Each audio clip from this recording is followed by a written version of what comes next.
Listo, doctor. Vamos a empezar en 10, 9, 8, 7, 6, 5, 4, 3, 2.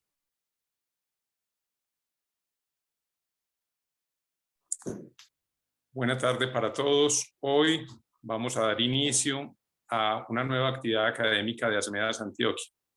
La hemos denominado el Seminario de Reforma sobre la Reforma Estructural al Sistema de Salud. Nos acompañan dos expositores en la noche de hoy. El doctor Francisco Javier Castellano Romero, conocido por todos nosotros, especialista en derechos humanos, en derecho internacional humanitario y en políticas públicas, quien es actualmente el director de la Organización para la Defensa del Paciente. Él nos va a acompañar con el tema los pacientes, las principales víctimas de un sistema que colapsa. Y el doctor Jairo Humberto Restrepo Sea, quien es economista, magíster en políticas públicas, profesor titular y coordinador del Grupo de Economía de la Salud, GES, de la Facultad de Ciencias Económicas de la Universidad de Antioquia. El doctor Jairo Humberto Restrepo Sea nos va a acompañar con el tema Situación financiera y perspectivas del sistema de salud colombiano. Este seminario consta de dos núcleos principales. En el primer núcleo pretendemos resolver la inquietud acerca de si es o no necesaria una reforma al sistema de salud de Colombia. Y en el segundo núcleo pretendemos dar a conocer el proyecto de reforma a la seguridad social en salud en Colombia y algunas observaciones de los expertos. Bienvenido, doctor Francisco Castellanos, y muchísimas gracias por estar con nosotros en la noche de hoy. Gracias a Asmedas, la Asociación Médica de Antioquia, por la invitación. Un saludo muy cordial a los compañeros del panel y por supuesto a quienes se conectan a esta hora para escucharnos. Un tema interesante que se me ha solicitado abordar y es cómo durante varias décadas en el actual modelo de salud los pacientes han sido las principales víctimas de un sistema que colapsa. Y en ese orden de ideas quisiera yo expresar que no es una posición caprichosa decir que los pacientes han sido víctimas cuando las cifras de quejas, de tutelas, cuando los casos de negligencia administrativa, de demoras y dilaciones en la autorización de servicios han causado muertes y han causado también deterioro funcional que era prevenible en miles de pacientes y ello los ha llevado a empeorar sus condiciones de salud.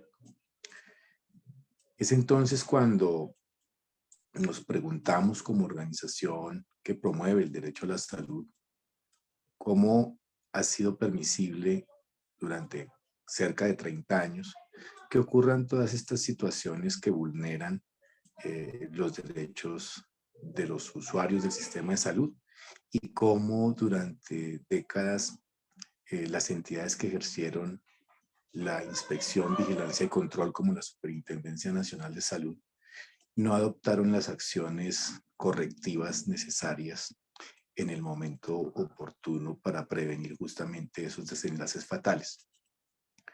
Es por esto que siguiendo pues la metodología de este ciclo de conferencias, abordamos ese primer bloque que tiene que ver con la necesidad o pertinencia de una reforma estructural al sistema de salud en Colombia.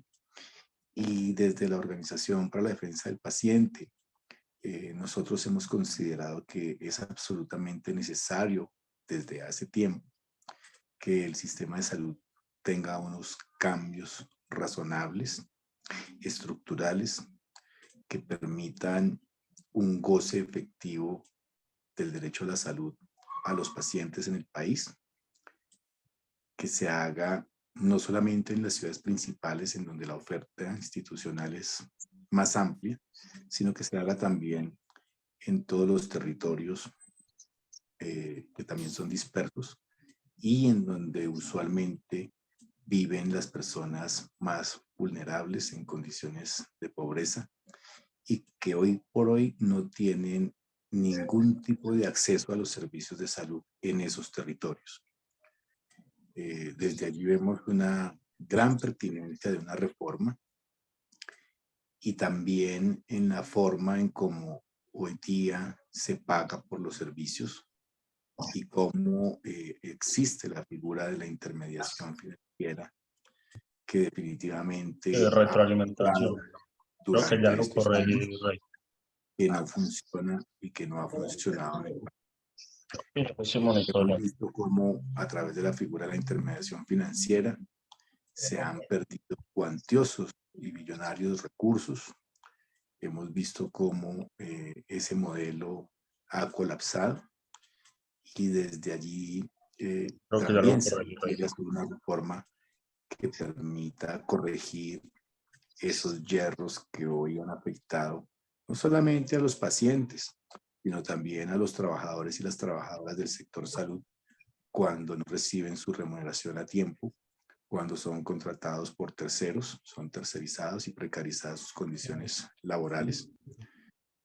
Y se deben hacer cambios y ajustes razonables que Ese es de una mejor forma, no solo el acceso a los servicios con oportunidad y con calidad para los pacientes, sino también mejoras en las condiciones laborales del personal sanitario, entre ellas que se puedan contratar a través de contratos reales y no a través de contratos por órdenes de prestación de servicio, con los cuales se les ha casi que esclavizado y se les ha subyugado durante mucho tiempo, vulnerando también su autonomía médica.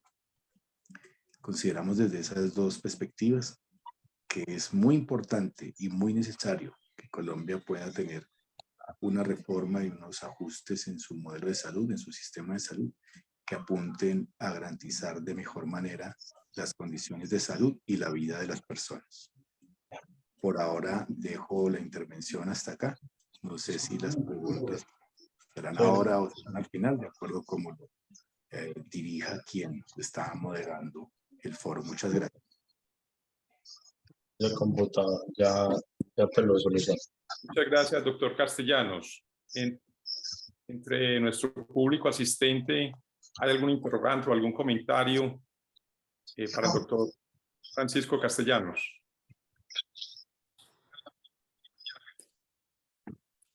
Bueno, yo quisiera contextualizar un poco, y es que la presentación del proyecto de ley 339 en la Cámara de Representantes o proyecto de la reforma estructural al sistema de salud nos convoca a todos los interesados a participar en ese debate, en el entendido que en la democracia real todos debemos participar de los temas que nos competen. Es así entonces como Armedas programa este seminario sobre la reforma estructural al sistema de salud, cuyo núcleo inicial es tratar de responder a la inquietud si es o no necesaria una reforma estructural al sistema de salud. La exposición que acaba de hacer el doctor Francisco Castellanos acerca de, se centró en, los pacientes como principales víctimas de un sistema que colapsa.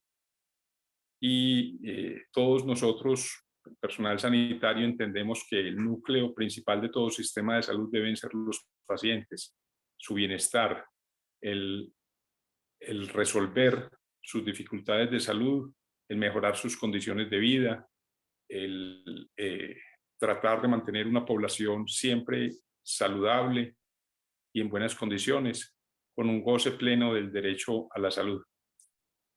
No sé si alguno de nuestros asistentes en la noche de hoy quiere hacer algún comentario o alguna pregunta al doctor Castellanos. Reinaldo, estamos pendientes.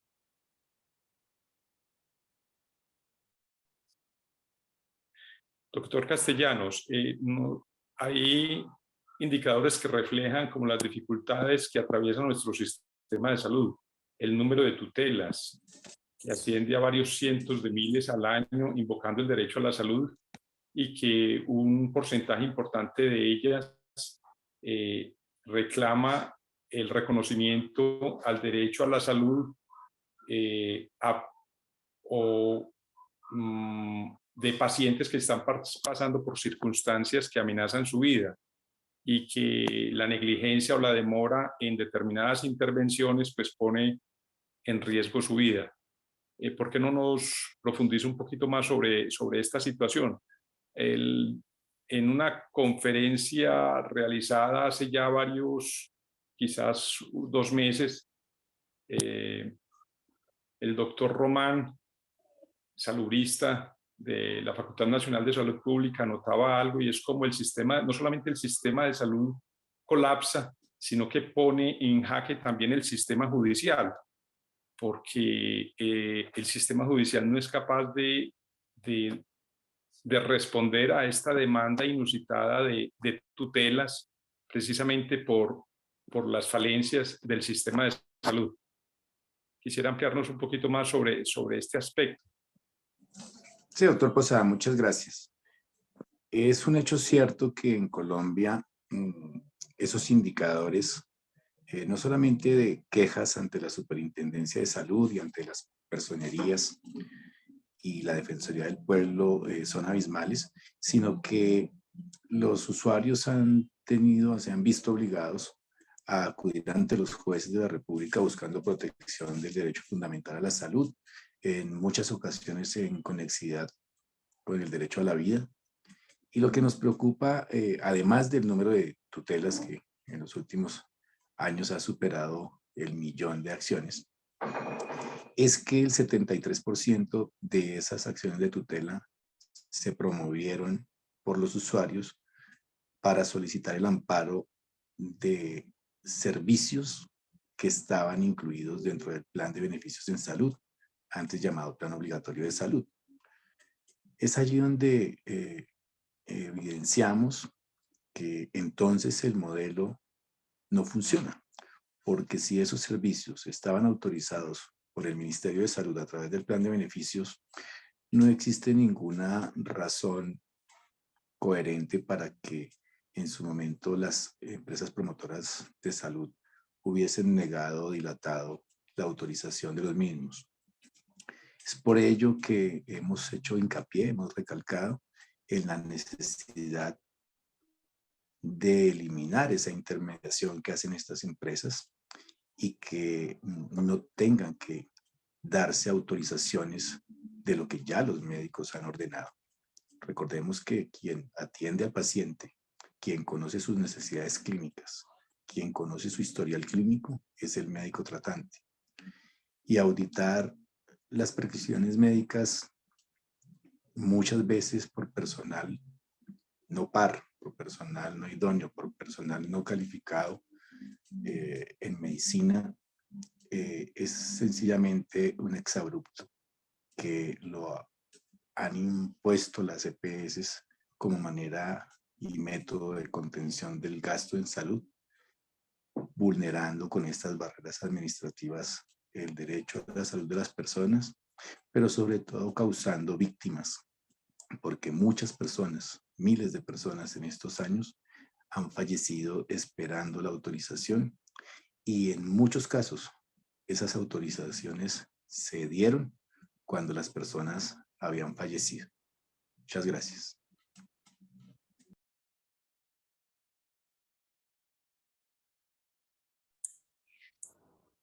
Muchas gracias, doctor Francisco Castellanos. Tenemos en el momento 42 asistentes a la plataforma de Zoom. No sé si alguno de ellos tiene alguna inquietud o algún interrogante para el doctor Castellanos. Bueno, doctor Castellanos, ¿hay alguna estimación acerca de esas muertes evitables que se dieron debido a la inoperancia de las EPS o a su negligencia en la autorización de servicios de salud? El informe de tutelas que anualmente emite la Defensoría del Pueblo narra algunos indicadores que consideramos tienen subregistros. en la medida en que no todas las personas que han sido víctimas o sus familiares han denunciado los casos. Se estimó que para el año 2020, incluso estando en un estado de emergencia, en una pandemia, hubo esas negligencias de manera sucesiva, de manera constante, y la Defensoría estimó que en el 13% de los casos en que ocurrieron esas demoras, hubo desenlaces fatales. Entonces, con mayor razón, nos preocupó que si en un estado de emergencia como una pandemia, las EPS no se volcaron a la prestación de servicios y a la autorización de los mismos de manera oportuna, mucho menos lo iban a hacer cuando las condiciones eran normales y no se estaba frente a una emergencia sanitaria. Infortunadamente, no existen unas cifras oficiales que determinen desde la realidad cuántos millones o cuántos miles son esas víctimas. Pero sí hemos visto durante las últimas décadas que esa es una práctica repetitiva y sabemos que existen miles de víctimas fatales a causa de estas demoras administrativas y de estas negligencias administrativas de estas empresas.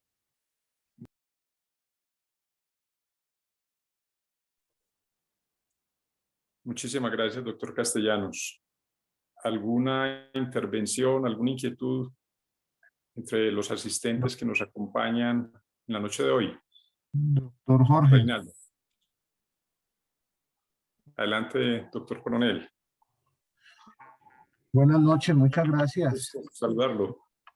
Igualmente un saludo y aplaudo este espacio que han provocado el día de hoy para poner en contexto, sin duda alguna, una de las reformas que será bastante discutida en el país, como ya lo estamos viendo.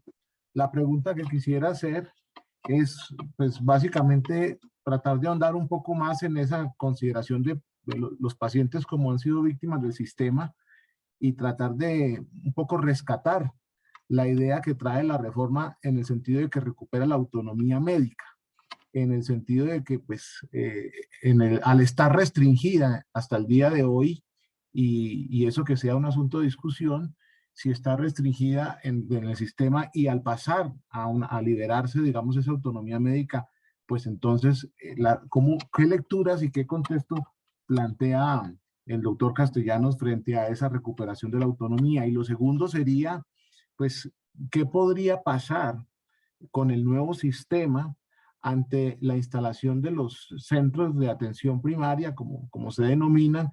Porque pues ya estamos viendo que sin muchos argumentos, solamente con algunas frases sueltas, hay quienes pronostican que va a ser un sistema peor que el actual. Yo sí quisiera algunas consideraciones al respecto sobre eso. Muchísimas gracias.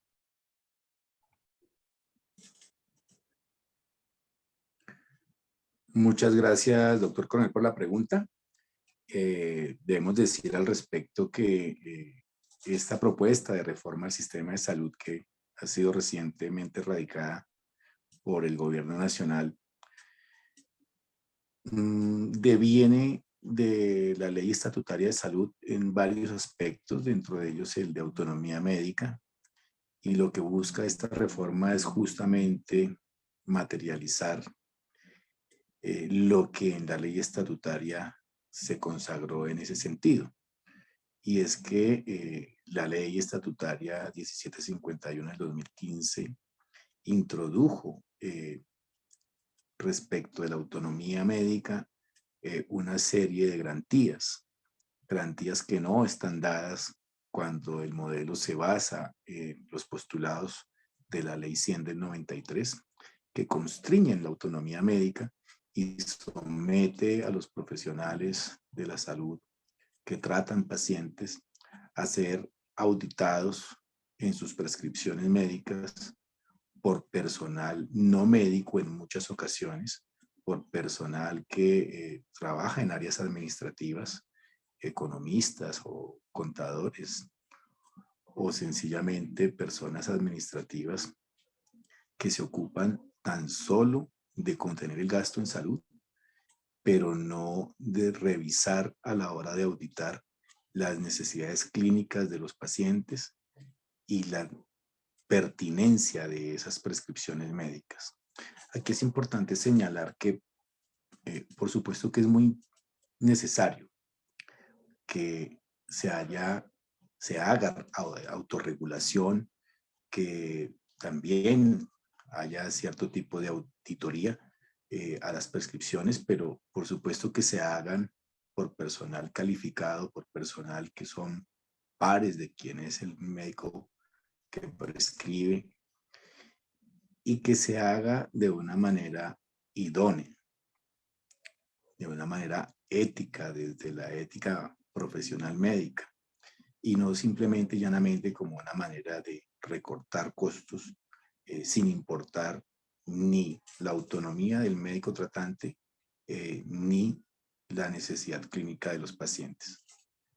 Y con respecto a cómo funcionarían los centros de atención primaria en salud, lo que propone la reforma en ese sentido es fortalecer la atención primaria en salud y que las personas en sus territorios puedan tener acceso al menos a los servicios básicos para no solamente detectar enfermedades que puedan tener, sino para prevenir la aparición de enfermedades y poder tener una mejor calidad de vida. Eso es lo que propone la reforma.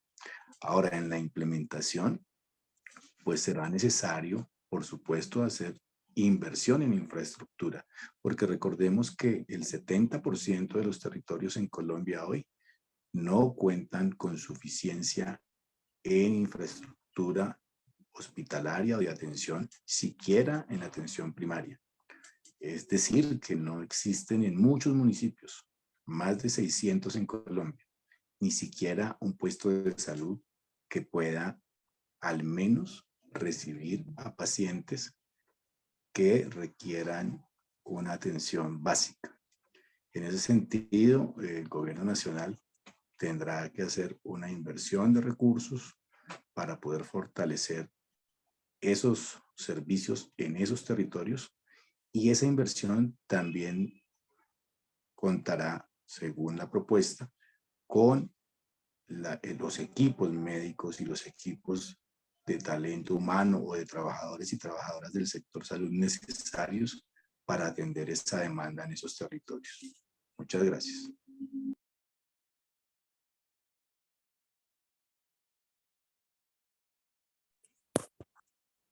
Muchas gracias, doctor Castellanos, por su intervención. ¿Algún otro interrogante que quiera manifestar nuestros asistentes en la noche de hoy? Bueno, un último interrogante, doctor Castellanos, y es que los fondos territoriales van a tener unos presupuestos definidos y el manejo eficiente de esos recursos pues necesariamente va a implicar que haya un control sobre los costos.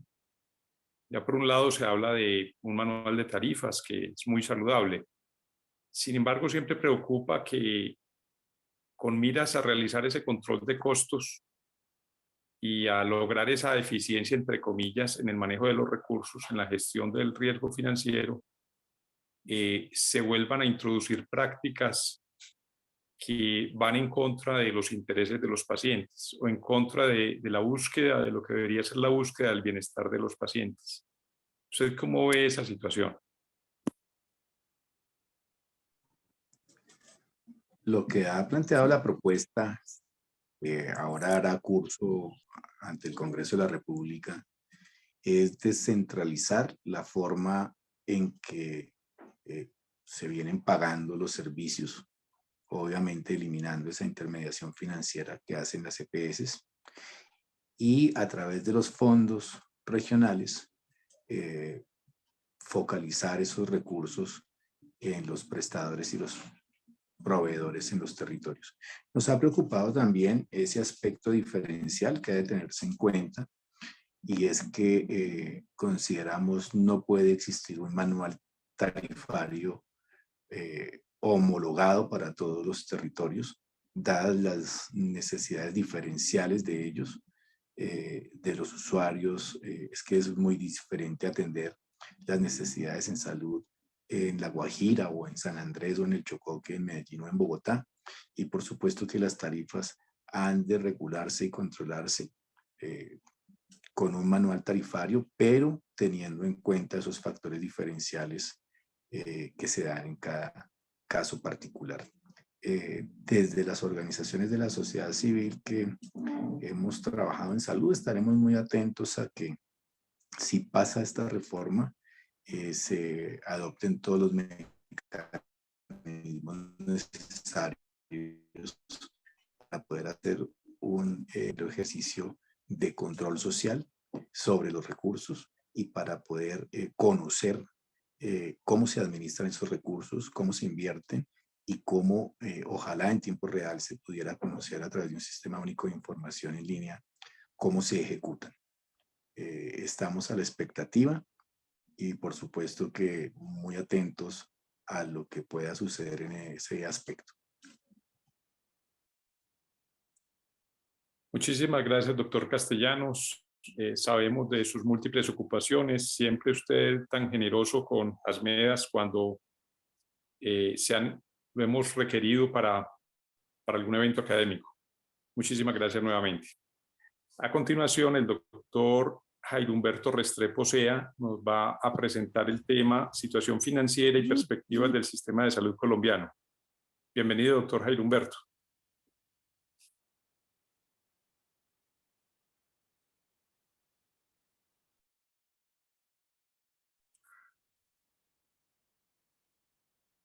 Muy buenas noches, Jorge, a los organizadores. Un saludo muy cordial para todo el equipo de ASMEDAS, el público que nos acompaña. Un saludo cordial al doctor Castellanos. Acogí la invitación que me han hecho de presentar este tema en unos 45 minutos. Trataré de ser algo más breve para facilitar la discusión. He recordado mucho el último seminario que tuvimos con el doctor Germán Reyes en agosto de 2021, justamente para discutir lo que en su momento se denominaba un decálogo para la reforma estructural del sistema de salud, y me invitaron desde ASMEDAS para opinar y discutir con la doctora Carolina Corcho, doctor Felipe Martínez y Luis Alberto Martínez. En aquella ocasión, de hecho, me di a la tarea de volver a escuchar aquella discusión tan interesante.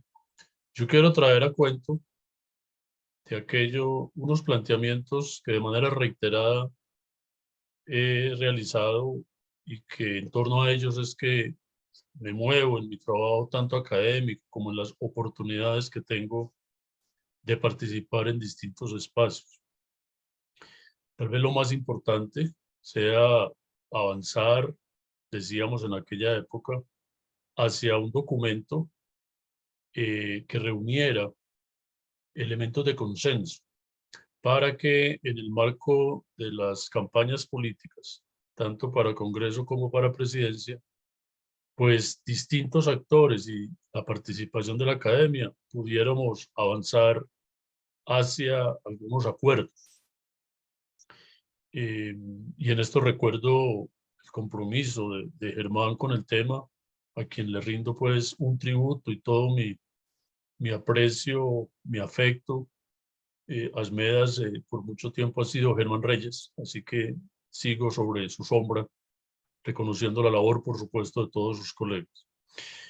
Y en aquella época, entonces, un poco el llamado era a generar esa discusión que, basados en un diálogo que yo llamo pedagógico, recogiendo la voz de quienes definitivamente consideran que el sistema es bastante malo pero también la voz de quienes consideran que están satisfechos con el sistema para abordar unos acuerdos fundamentales o centrales.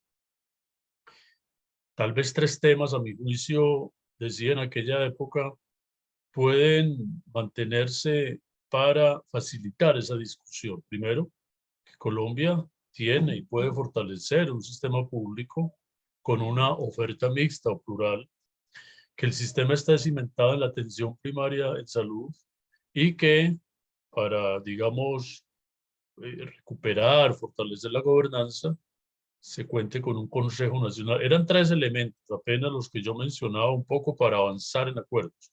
Y que habrían unos temas, definitivamente, que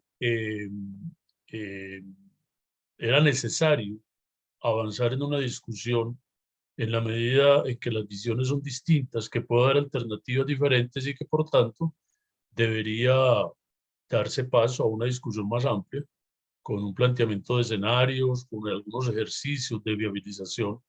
Y yo señalaba 2 temas cruciales que siguen en el centro, de hecho, porque en aquella época hice mi lectura crítica del decálogo. 2 temas cruciales: la idea de la administración o intermediación, si conviene mantenerla o no, y la descentralización, si estamos de acuerdo en descentralizar funciones que hoy están, por ejemplo, en cabeza de ADRES o no. Muy a mi pesar, no se logró el hecho de que el gobierno que inició en agosto, pues justo mantuviera o facilitara, buscar ese diálogo nacional como lo prometió en su programa de gobierno, para que al día de hoy pudiéramos contar con un proyecto de ley que tuviese un buen nivel de consenso y de entendimiento. Lo que vamos a ver, aunque no es el propósito de la charla, pues es que tenemos unas dificultades que enrarecen el ambiente, que van a dificultar mucho la discusión, precisamente, era la advertencia de muchos, por no haber adelantado esa discusión previa. Muy bien, he querido organizar esta charla en 4 secciones. La primera, recordando mi insistencia por el diálogo pedagógico, pues unos tips para recordar o comprender mejor cómo es que se financia el sistema de salud. Y de esa manera un poco mirar cuáles son los puntos críticos en donde puede ser necesaria una reforma al sistema de salud. En segundo lugar, dada la metodología que adoptamos en un seminario del que les hablaré, ¿qué podemos decir en términos de evaluación de desempeño sobre las funciones de las que conforman el financiamiento o la financiación del sistema, que son la recaudación, la mancomunación y la compra y la gobernanza? Unas consideraciones muy breves sobre la sostenibilidad financiera y, a manera de conclusión, algunos aportes sobre la reforma. Muy bien. ¿Cómo es que se financia el sistema de salud colombiano? Acá tenemos un artículo que resume muy bien las tendencias y los desafíos desde el origen del sistema de seguridad social en salud. Y quiero recordar, incluso o de manera especial para las personas más jóvenes, quienes quieran revisar la historia, un poco detenerse en reconocer que el sistema que hoy tenemos, si bien conserva aspectos sustanciales del sistema creado en la Ley 100, pues ha evolucionado, ha madurado en algunos aspectos y acaso se ha debilitado especialmente en tema de rectoría y gobernanza. A partir de la Ley 100 del 93, que se expide en el marco de ese momento que podemos llamar constituyente, ha sido reiterado en el país el intento por reformarla. Se han logrado 2 leyes que tocan algunos de los temas de la ley 1122, que surgió después de una discusión muy grande a partir del año 2003, y que la cual intentaba corregir algunos de las debilidades que precisamente se identificaban en el sistema. Uno de ellos era lo referente a la salud pública. Por eso allí se daba paso al Plan Nacional de Salud Pública, que posteriormente, con la Ley 1438, se convertiría en el Plan Decenal de Salud Pública. Pero también la Ley 1122 comenzó a darle más poderes a la Superintendencia de Salud, precisamente pensando en la importancia de la vigilancia y el control.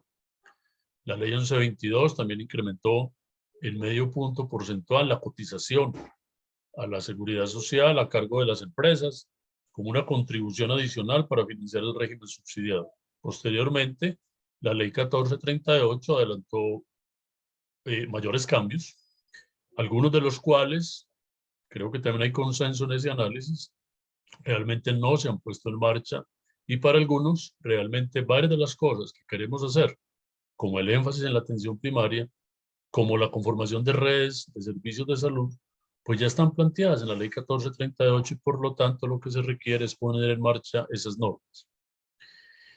Bueno, pero además de estas leyes, ha habido una serie de momentos en los que la discusión nacional ha sido fuerte y que a mi juicio nos muestran cómo en Colombia no hemos resuelto cuál es el sistema de salud que queremos y podemos tener. Es el caso de toda la discusión que se dio en 2003, una vez que se cumplieron los primeros 10 años de la ley. Ya se me olvidó el número de proyectos en discusión, pero fue un amplio número, que dio lugar finalmente a un proyecto que recoge algunos de los puntos en la ley 1122. Un segundo momento fue en el año 2013, con ocasión del proyecto de ley 210 del ministro Alejandro Gaviria, que llevó a una gran discusión y que en la medida en que se discutió de manera paralela, pues de allí surgió la ley 1751, ley estatutaria, pero no se logró avanzar hacia la ley estatutaria. En el año 2020 y 2021 se contó con el proyecto de ley 010 del ministro Fernando Ruiz, que corrió suerte similar al anterior, de alguna manera, porque justo al llegar al Congreso no contaba con un buen consenso de una discusión previa. En este momento estamos en una situación algo similar, aunque con una expectativa tal vez mucho mayor, producto de la espera durante 6 meses de un proyecto que entre líneas se contaba, pero que no se compartía. Además de lo anterior, ha habido leyes que han tocado aspectos puntuales. Resalto las que están en azul, leyes que se han referido a aspectos institucionales. Tal vez lo más importante es la ley 1753 de 2015, la ley del Plan de Desarrollo del periodo 2014 a 18, que da lugar a la ADRES. La ADRES se crea en el marco de esta ley.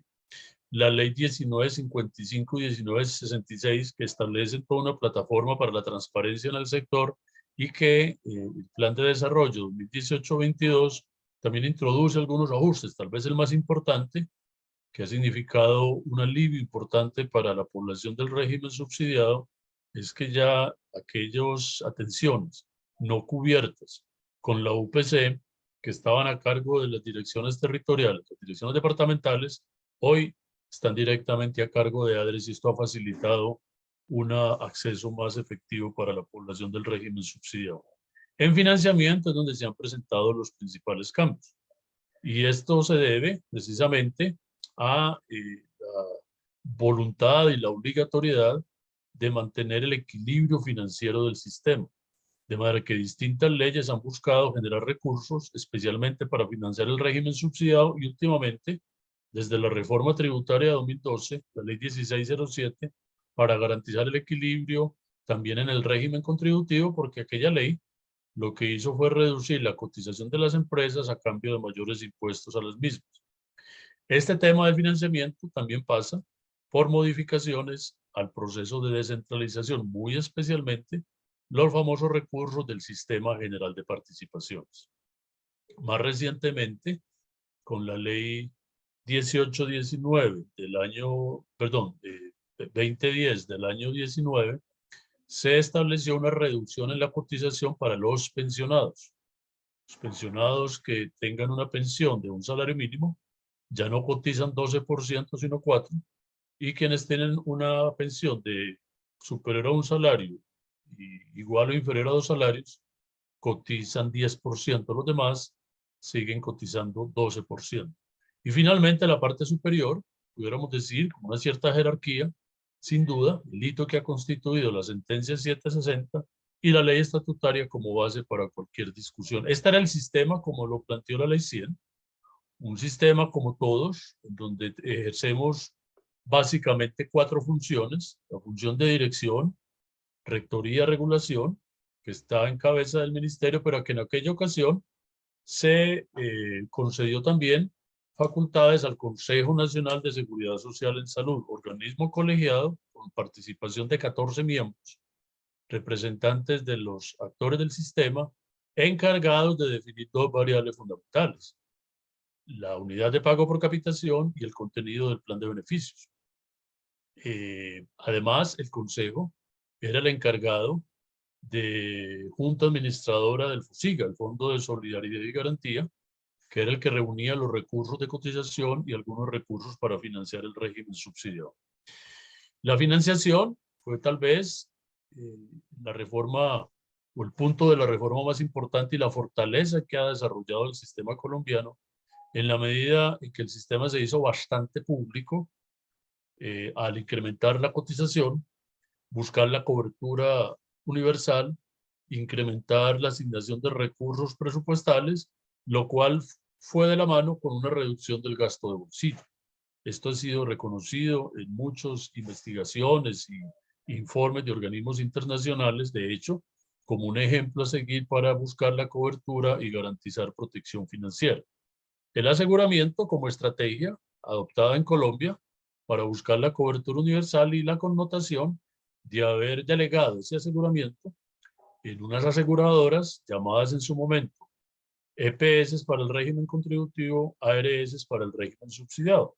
Este esquema fue de alguna manera inspirado en el modelo holandés que tenía, a donde fueron de hecho la comisión del Congreso encargada de tramitar la discusión de la ley 100 con el entonces ministro Juan Londoño, de donde surge la idea de un modelo de competencia regulada, de modo que estas aseguradoras asumen la administración del plan de beneficios, la gestión del riesgo, otra serie de funciones, y se encargan de contratar, de garantizar la prestación de servicios. Tenemos los municipios y departamentos con las funciones de salud pública, de afiliación al régimen subsidiado, pero también de administración y financiación.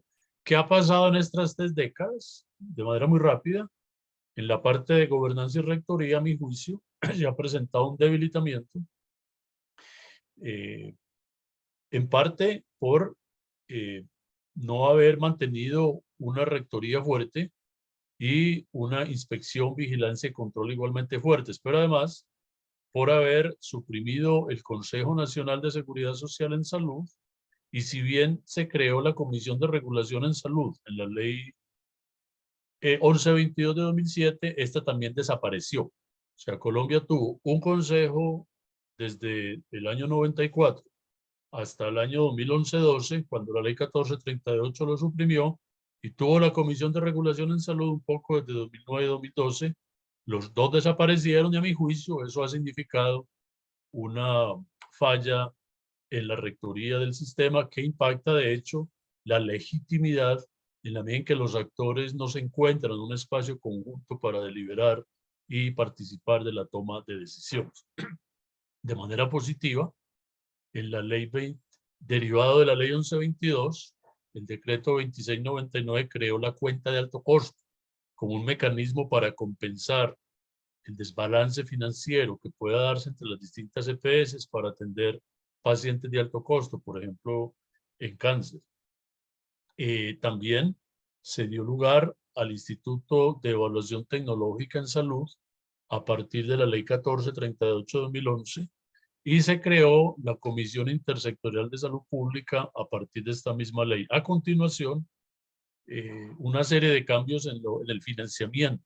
El más importante, ya lo mencioné, creación de ADRES, pero en lo que respecta al financiamiento propiamente dicho, una serie de normas que a lo largo de estos años han buscado mantener el equilibrio del sistema, aportar más recursos para garantizar la cobertura, y hay que reconocer el enorme esfuerzo que ha hecho Colombia como país, como vamos a verlo hacia adelante.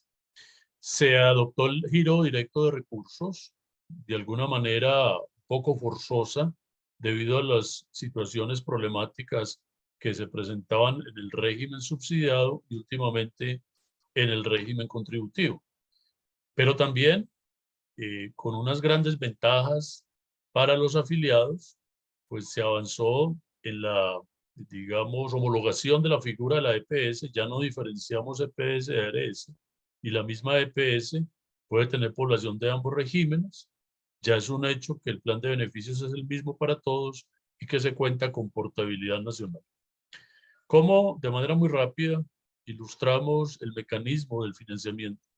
La financiación se realiza en torno a 3 o 4 funciones, que son, en primer lugar, y quiero un poco que esto quede claro para analizar precisamente dónde están los problemas que deberían resolverse en el sistema y, de manera muy rápida, aunque no es el propósito de hoy, cómo es que la propuesta del gobierno intenta actuar sobre ello. Entonces, lo primero es la recaudación, y nos preguntamos cuáles son los ingresos para financiar el sistema, en el entendido de cuáles son las fuentes de recursos y cuál es el monto. Identificamos entonces 3 fuentes fundamentales: las cotizaciones, que pertenecen o que corresponden, están por cuenta de los trabajadores, de los empleadores y de los pensionados. Decía que acá el sistema se ha venido haciendo muy complejo, porque en su inicio, pues la cotización en 1995 pasó del 7% al 12% de la nómina,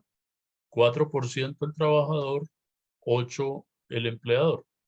En 2007 se incrementó en otro medio punto a cargo de la empresa, pero a partir de 2012 entonces se ha modificado el aporte a cargo de las empresas, de modo que quienes son objeto del impuesto a la renta no cotizan para la nómina que tenga un salario inferior a 10 salarios mínimos. Y los pensionados, decía también que se modificó para las pensiones más bajas. Los impuestos generales, de manera especial el IVA y el impuesto a la renta, que se incorporan al presupuesto general de la nación, pues hacen aportes sustanciales para el financiamiento de la salud. Los impuestos específicos, que algunos le llamamos el impuesto al vicio o a los vicios, licores, tabaco, loterías, que básicamente conforman las denominadas rentas cedidas, hacen parte también de la financiación. Todo esto entonces nos permite reunir esa bolsa de recursos que ya supera los 70 billones de pesos, que son los recursos públicos. Y aquí es donde debemos hacer esa distinción del caso colombiano. Estos recursos son públicos por definición. Me ha sorprendido que en el proyecto de ley pues se le agrega el adjetivo o apellido de recursos públicos. Por definición, un impuesto, una cotización es un recurso público, se deposita en un fondo público, estamos obligados a aportar. Y hay ingresos privados que corresponden al ingreso personal disponible, o sea, el ingreso de las familias, que se gasta bajo la forma que denominamos gasto de bolsillo.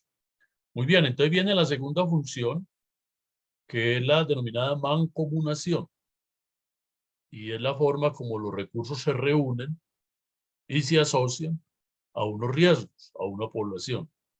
Colombia entonces había adoptado la idea del Fondo de Solidaridad y Garantía como ese mecanismo para adelantar la redistribución del recurso. En la marcha, el FOSIGA tenía muchas debilidades, tal vez la principal es que se manejaba como un fondo fiduciario y el ministerio tal vez no ejercía un control total sobre él. Por eso la importancia de haber creado ADRES como una entidad pública, con su propia planta, con sus propias cuentas, encargada de recibir los recursos, algunos de manera directa, otros mediante la famosa situación de fondos, y de administrar estos recursos. En esto Colombia se destaca pues por tener ese fondo único. Resalto también, veo que en la discusión se quiere insistir en el proyecto de ley en crear un fondo único público. Ese público sobra. Fondo único de los recursos de salud es público porque los recursos son públicos, y no veo sentido, no he entendido por qué se hace esa diferencia de diferenciar entre ADRES y el fondo. O sea, ADRES es el fondo en sí mismo, solo que se organiza en su interior con una serie de cuentas. Una tercera función, que yo la diferencio, en la literatura a veces solo aparecen 3, lo diferencio 4, Se refiere a la asignación o distribución. Una vez que reunimos los recursos, entonces los distribuimos. Los distribuimos para unos propósitos. El más importante ha sido la cobertura y por lo tanto el plan de beneficios en salud es financiado con la UPC. Eso representa algo cercano al 90% de los recursos. Pero también recursos para promoción y prevención, que son bajos, pueden estar en ocasiones subestimados en la medida en que dentro de la UPC también hay recursos para ello. Están los recursos destinados a las incapacidades y licencias, los accidentes de tránsito y riesgos catastróficos y ese rubro tan difícil que son los servicios no cubiertos por la UPC, que han tenido su propia historia, los recobros hasta el año 2019, luego los presupuestos máximos, y ahora, la medida en que el año pasado se incrementó de manera importante la UPC, pues aunque se mantienen los presupuestos máximos, se espera que sean menores. Y la última función se refiere a la compra de bienes y servicios, que es la función donde molesta bastante entonces la actuación de la EPS, porque efectivamente la expresión, si se quiere, de la economía de la salud queda depositada en la EPS para practicar una racionalidad en el uso del recurso, de modo que por la vía de la contratación, del diseño de paquetes, se busca adelantar lo que de manera un poco positiva se quiere llamar una compra inteligente, una compra estratégica, cómo alinear estos recursos que son limitados para buscar los mejores resultados en salud. Ese es, pues, a grandes rasgos, la manera como se financia el sistema de salud colombiano, que reitero, posee unas fortalezas muy interesantes que han sido reconocidas y que van de la mano con lo que llamamos unas buenas prácticas en el diseño de sistemas de salud. A continuación, vamos a hacer entonces un recorrido en términos de evaluación, cómo estas funciones se han comportado en el caso colombiano. Para ello, hemos seguido esta publicación de la Organización Mundial de la Salud y el Observatorio Europeo de Políticas y Sistemas de Salud, que nos hace una propuesta precisamente para evaluar el desempeño de los sistemas de salud, reconociendo que un sistema adelantado se conforma de 4 funciones: la gobernanza, que es transversal a todas las funciones; el financiamiento; la generación de recursos, entendiéndolo especialmente como la disponibilidad del talento humano, del recurso físico y tecnológico; y la prestación de servicios. Cada una de estas funciones, como lo veremos para el financiamiento, posee unas subfunciones en donde se adelantan acciones específicas. Identificamos allí unas áreas de evaluación, una serie de indicadores y algo crucial, que es lo que necesitamos discutir al momento de plantear una reforma, son los vínculos que debemos establecer entre los objetivos que estamos buscando y esas funciones. Acá tenemos entonces una de las representaciones que podemos hacer sobre el financiamiento. El objetivo final que estamos buscando, metas finales más bien, pues son la equidad y la eficiencia. Para ello hay unos objetivos intermedios, como se refiere a la efectividad, a la seguridad, al gasto en los usuarios y a la calidad. Pero lo que interesa resaltar acá entonces son las áreas de evaluación del financiamiento a partir de las 3 subfunciones que ya vimos: la generación de, la recaudación, el pooling o la mancomunación y la compra. Cada una de las funciones tiene su propia área. Entonces aquí es donde nos hacemos unas funciones para mirar cómo Colombia está en estos aspectos. Primero, si los fondos son suficientes, si son estables, si los ingresos, la recaudación de ellos se recauda de manera equitativa, si el pool de riesgos es equitativo, si hay una eficiencia administrativa, si la compra es eficiente y si se asignan los recursos de acuerdo a las necesidades. Y además consideramos la gobernanza, lo había dicho, de manera transversal, de modo que nos preguntamos por la cobertura comprensiva y por la gestión financiera, la calidad de la gestión financiera. Entonces, veamos qué podemos decir sobre la recaudación en el caso colombiano. nos preguntamos quién paga al sistema, quién lo financia y cómo. En Colombia, entonces, decimos que contamos con un sistema público. Si queremos relajar un poco, diríamos semipúblico, pero sin duda, desde el punto de vista de las fuentes, que son los impuestos y las cotizaciones, decimos que el sistema ahí es fundamentalmente público. La pregunta que ciertamente está en discusión es si el derecho a la atención depende del pago de las cotizaciones o impuestos. Y este es un tema bien importante que, por supuesto, hay que garantizar el derecho, y en esto Colombia ha avanzado un montón, de modo que al momento de requerir una atención definitivamente no se nos ligue con el hecho de contribuir vía cotización e impuesto, sin que eso quite la obligación al ciudadano o a las empresas de contribuir como les corresponde. Ahora, dentro de este tema de la recaudación, también debemos responder si los recursos son suficientes, si son estables, si son predecibles, capaces de hacer frente a las perturbaciones y además que sean recaudados en forma equitativa. Una manera un poco indirecta de responder algunas de estas cuestiones es mirar una comparación internacional que nos da cuenta de que también o qué tanto Colombia le ha dado prioridad al gasto en salud.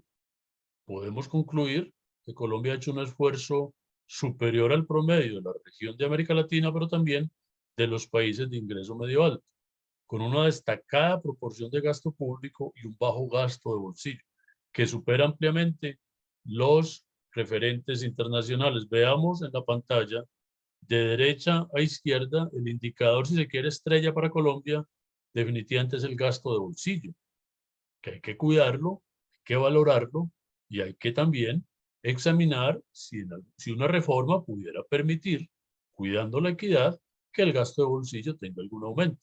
Bien, en la medida en que pueda establecerse copagos diferenciales o revisar el esquema de copagos, especialmente para las tecnologías más costosas, o también propiciar, fomentar el uso de planes adicionales o complementarios. Vemos acá la columna amarilla, nos dice que Colombia, del gasto que realiza la sociedad en su conjunto, que ya ronda los 80 billones de pesos, un 15% corresponde al gasto de bolsillo, al gasto que realizan las familias, es decir, unos 12 billones de pesos, lo que las familias pagan al momento de comprar medicamentos, al momento de comprar citas de particulares, al momento de comprar servicios propios. Pero es una cifra realmente inferior a la que se establece como referente internacional, que sería del 20%, y bastante inferior al promedio de América Latina, que supera el 30%. Tenemos países, de hecho, hacia el 40%, como Honduras, como Guatemala, los casos de México, de Ecuador, aún preocupan bastante porque son países donde más del 30% del gasto corresponde a gasto de bolsillo y esto da cuenta de una baja protección financiera. Pero incluso ese indicador es inferior también a el de los países de ingreso medio alto, del que hace Colombia parte. Un segundo indicador bien importante se refiere al esfuerzo público. ¿Qué porcentaje de los recursos del gobierno son destinados a salud?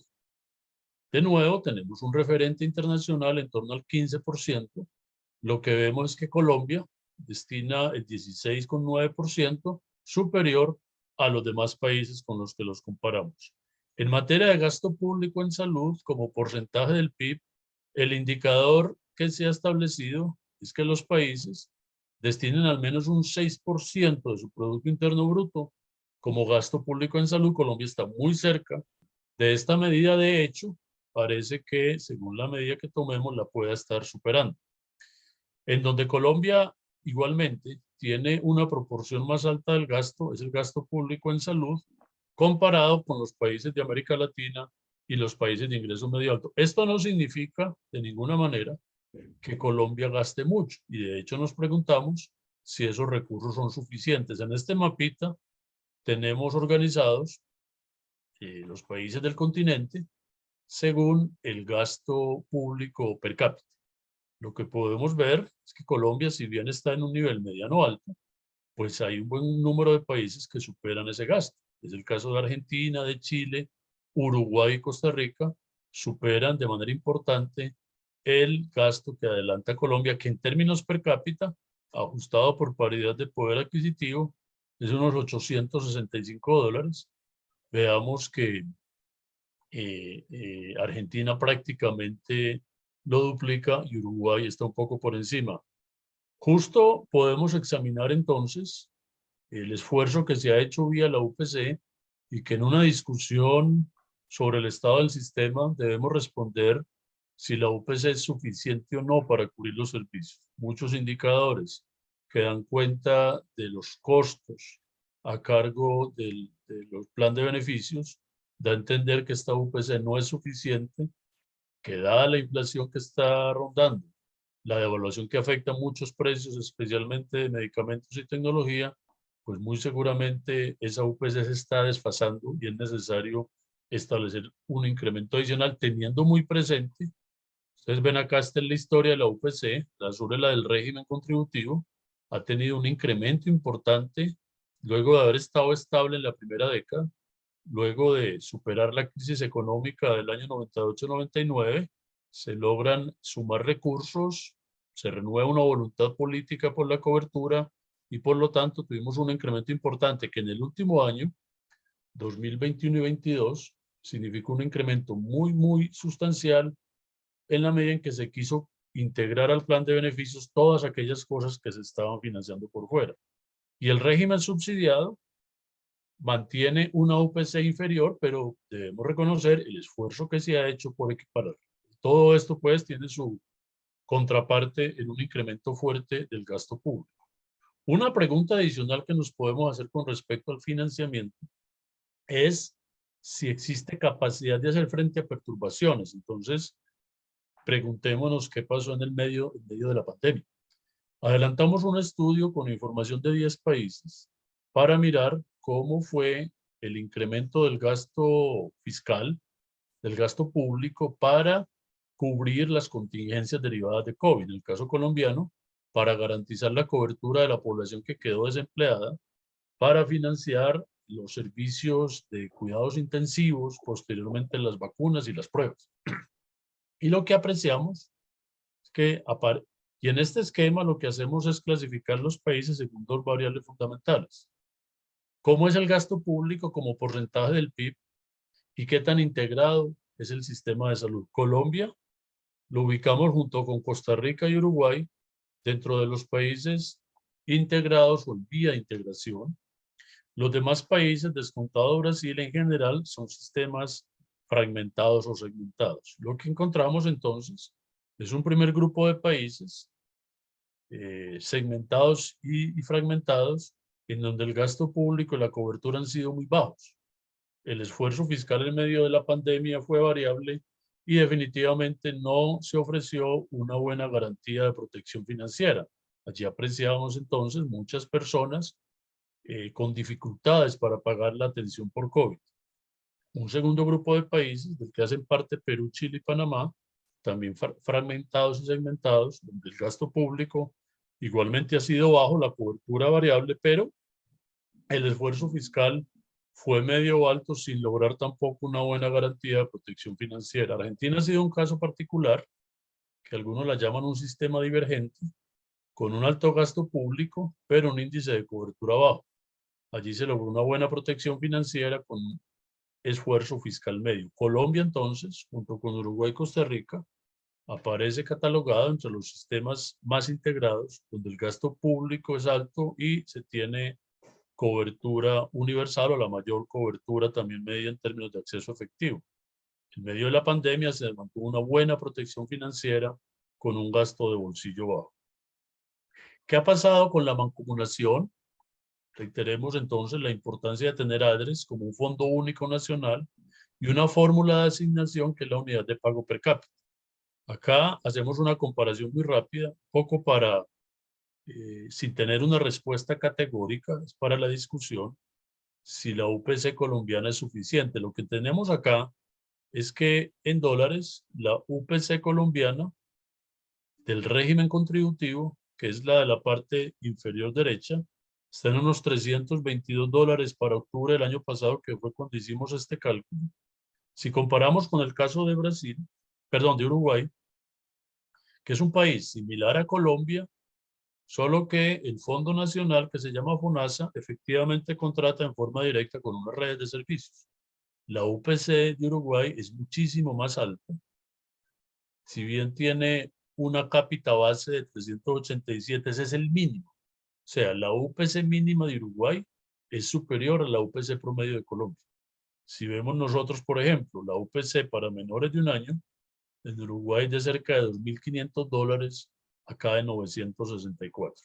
Para los mayores de 75 años, en Colombia es de $1.260, en Uruguay de $2.000. Un caso interesante en Uruguay es que, contrario a lo que hemos hecho siempre acá, la UPC se diferencia por género desde el primer año. Para menores de 1 año se diferencia entre hombres y mujeres, siendo mucho más alta la de los niños. Y a partir de los 65 años vuelve a ser más alta para los hombres. ¿Cómo ha funcionado la compra de bienes y servicios? Los pagadores, entonces, en nuestro caso las EPS, utilizan los fondos para pagar la atención en salud a nombre de la población. O sea, la versión teórica de la EPS es que es una agencia que obra a nombre de la población, cuida nuestra salud y busca la manera de garantizar la prestación mediante formas de pago, mecanismos de contratación. Eso definitivamente, comprar implica elegir mecanismos de pago para incentivar la prestación. Pero además de las EPS, las direcciones territoriales de salud también han obrado como pagadores y la ADRES. En términos de gobernanza, es fundamental examinar cuáles son las políticas relacionadas con el diseño de la cobertura y la gestión de las finanzas públicas. En el caso colombiano, nos preguntamos por quién está cubierto, qué se paga con ingresos públicos, cuáles son las condiciones de acceso. Y muy importante, la gestión de las finanzas públicas. Esto es muy importante, mirar si la cobertura nominal, es decir, la que decimos que es la población cubierta, coincide que también con el acceso efectivo. Por eso, una buena parte de la discusión es justamente si la consagración del derecho, si la idea que estamos cubiertos es suficiente. Claramente no, por eso necesitamos mecanismos, incluyendo la tutela, que ojalá no debería usarse para garantizar ese derecho. Y nos preguntamos también si la diferencia entre la declaración, entre el derecho, entre lo que se espera y lo realizado, puede obedecer a la falta de recursos suficientes. Definitivamente toma fuerza la idea, especialmente en el caso del talento humano, pues hace falta recursos. Y por lo tanto nos preguntamos si el déficit de financiación corresponde a una escasez de oferta o a una canasta reducida. Este es un esquema ya muy usado para representar cómo es que avanza la cobertura en sus 3 dimensiones. La poblacional, donde decimos que ya Colombia tiene prácticamente el 100% de la población afiliada. El plan de beneficios a partir de 2012 se igualó y muy importante, el gasto de bolsillo. Hemos logrado pues llenar esa cajita, ¿sí? Y eso es un logro muy importante que tiene Colombia. Y si devolvemos la película, quienes conocimos el sistema anterior, podemos apreciar cómo se ha ido llenando esa bolsa, esa caja. Por supuesto, somos exigentes, queremos un mejor sistema, hay que luchar por ello, pero lo que sí vale la pena tener muy presente siempre es reconocer lo que se ha avanzado. En tercer lugar, acerca de la sostenibilidad financiera, recomiendo nuestro trabajo, que documentó una serie de prácticas y requerimientos institucionales para la sostenibilidad. Según el último informe de ADRES, presentado recientemente por su director, pues lo que vemos precisamente es un esfuerzo muy grande de parte del gobierno nacional. Acá tenemos la línea azul que se trepa de 2013 a 14 al lado izquierdo de la pantalla. Lo que nos muestra es el fuerte esfuerzo que debe hacer el gobierno nacional para cubrir la reducción de la cotización. De modo que hoy ya el aporte del presupuesto general de la nación comienza a superar las cotizaciones. Esto es importante tenerlo en cuenta porque a futuro uno de los puntos que debemos tener en cuenta en una reforma es garantizar los recursos para el sistema de salud vía alguna regla presupuestal, que se establezca una regla de cuál es el mínimo de recursos que el gobierno nacional debe garantizar dentro del presupuesto para el sector salud. Ahora lo que ha funcionado es el famoso cierre, cuánto falta y el gobierno lo pone. Lo ideal es entonces tener una regla que diga cuánto debemos destinar siempre, de manera creciente, del presupuesto general de la nación. No obstante la reducción de las cotizaciones, esto vale la pena tener en cuenta. En 2013-14 veamos nosotros que mantiene un comportamiento creciente muy importante. O sea, con la cotización ya se están recaudando un poco más de 25 billones de pesos. Y en cuanto a los usos, a la derecha tenemos entonces que cerca de 30 billones de pesos se destinan al régimen contributivo y una cifra por encima de los 25 al subsidiado. A esto hay que sumarle pues otros recursos, especialmente aquello que no está cubierto. Muy bien. A manera de conclusión, espero no extenderme acá porque es muy tentador. ¿Qué aportes podemos hacer para la discusión? Desde que se inició este gobierno, entonces yo he opinado en agosto de 2022, lo más importante a mi juicio ha sido abrir esos espacios de discusión con actores del sistema, de modo que de manera informal al menos se conformara el Consejo Nacional de Salud con la misión de preparar la reforma, que se pusiera en marcha la Comisión Intersectorial de Salud Pública. Esta fue creada en 2014, algo ha funcionado, pero siento que no tiene el impacto que se requiere para el manejo de la salud pública. Una muy importante, es presentar un informe de cuentas claras. El tema de la cartera es un tema en el que mucho se opina, se escuchan cifras muy diferentes, muy disímiles, con billones de diferencias. Es muy importante que exista alguna auditoría independiente que pueda decir cuál es el estado real de las deudas, un poco para responder quién le debe a quién, cuánto le debe, con qué morosidad y cuándo lo va a pagar y qué tan seguro está que las deudas se puedan pagar y que ante una eventual reforma se garantice el pago de esas deudas. Ese es un informe que ya lo deberíamos tener.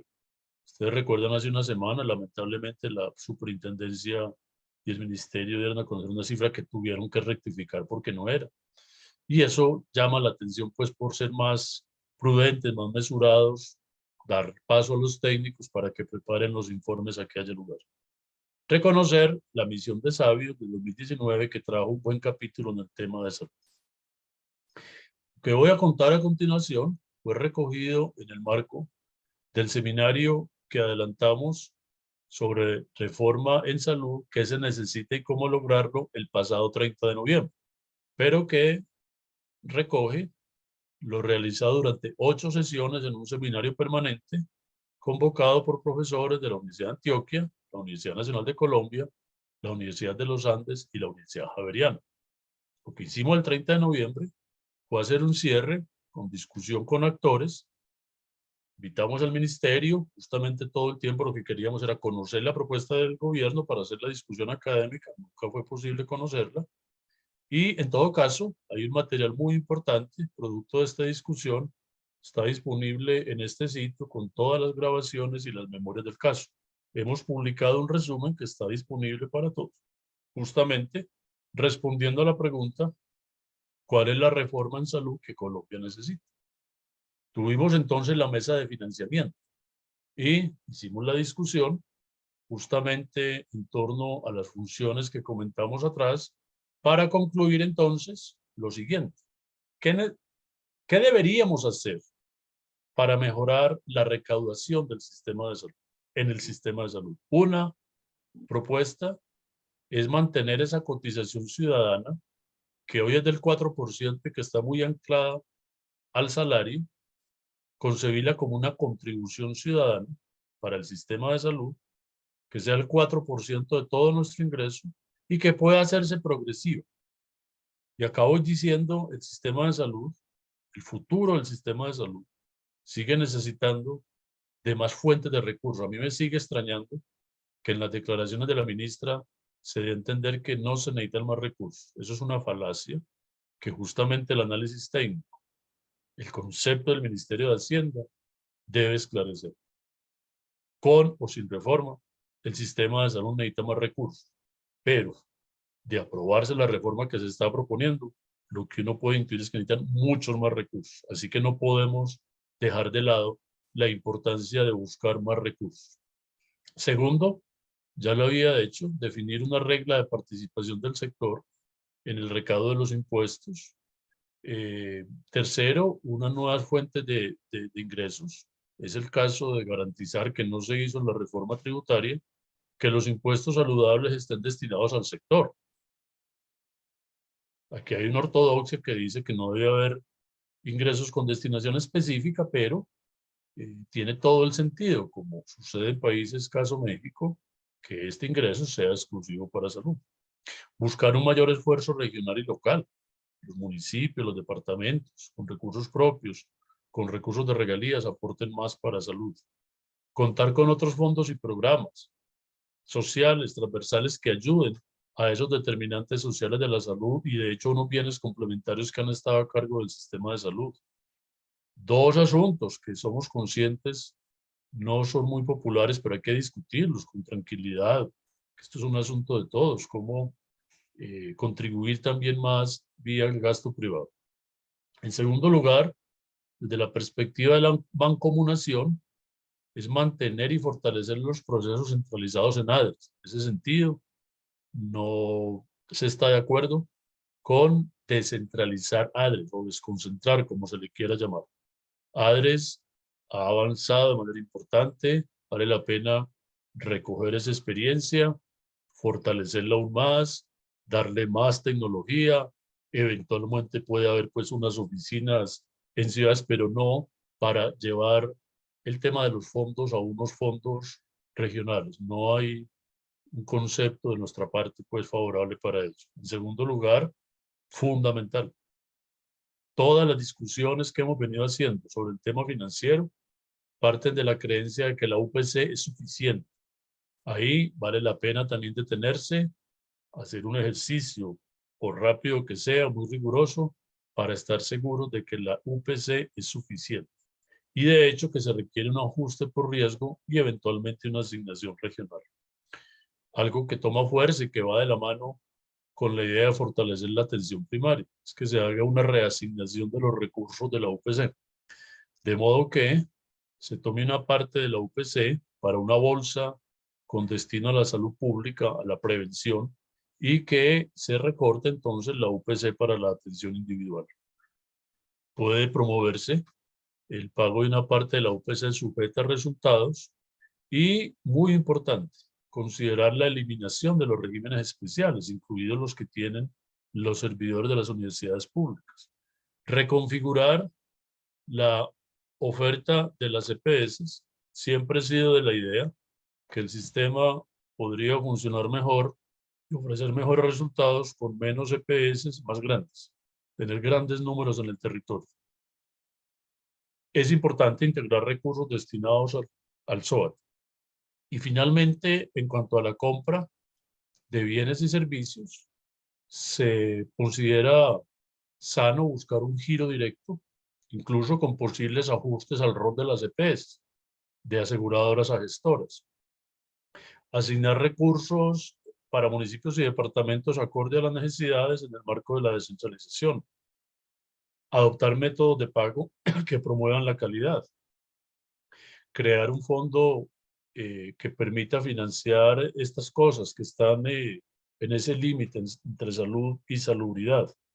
Crear modelos de atención integral para enfermedades de alto costo, y es crucial toda la experiencia que tenemos con la cuenta de alto costo. Propiciar herramientas innovadoras de lo que hace parte de la famosa cuarta revolución industrial para buscar mejorar todo el modelo de atención y, crucial, sin duda, fortalecer y modernizar la República, valga decir. Un programa de fortalecimiento y modernización de la República no necesita de una reforma.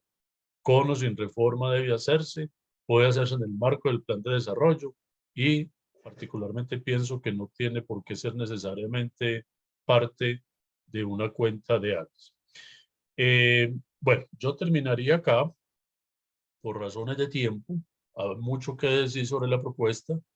Por ahora me limitaría a invitarlos a participar mañana en el seminario que vamos a realizar justo para responder la pregunta si la propuesta del gobierno es la reforma en salud que Colombia necesita. Vamos a estar reunidos de 9 a 12 de la mañana, transmitiendo por YouTube con una agenda muy, muy interesante.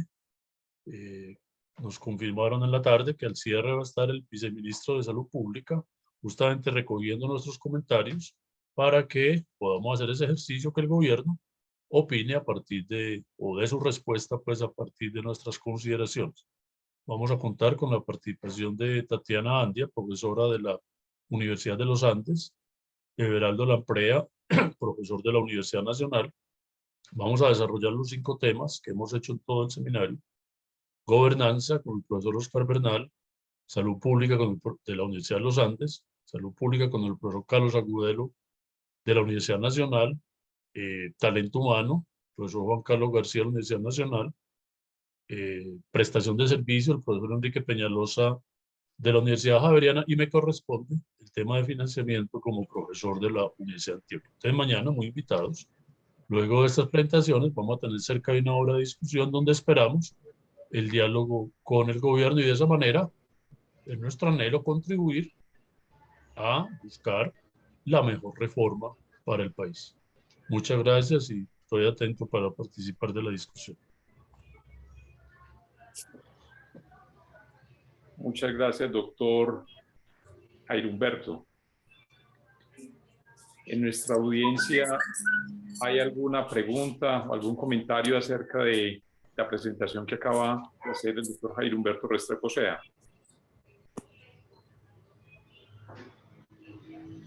Sí, yo tengo unas preguntas para el profesor. Adelante. Hola, doctor, un gusto conocerle. Pues usted es como uno de los más importantes economistas de la salud y es un agrado escucharle. Le tengo 2 preguntitas que pues hacen parte de lo que usted proyecta el día de hoy, que me parece supremamente interesante, sobre todo en la evolución legislativo del sistema de salud. La primera pregunta es que tú partes del análisis desde reconocer a las aseguradoras a las EPS como unas aseguradoras. En esto hay una discusión grande y pues me gustaría saber su punto de vista, porque pues algunos desde teoría clásica de lo que es el aseguramiento, pues piensan que las EPS no son aseguradoras porque hay un problema grave pues en la gestión del riesgo financiero, ya que pues como muchos sabemos las EPS tuvieron un problema en cómo se constituían y cuáles eran los recursos privados que metían dentro del sistema para poder generar ese aseguramiento y esa protección financiera y la gestión del riesgo en salud, que es supremamente importante para el tema específico de salud y es tratar de prevenir las enfermedades o pues prevenir las complicaciones o promocionar la salud. Y pues que en esto hay un problema grande en si en verdad cumplen ese rol de aseguramiento. La segunda pregunta que le tenía era sobre, no sé, en sus diapositivas usted tiene una presentación sobre lo que es CUS como cobertura universal en salud, ¿cierto?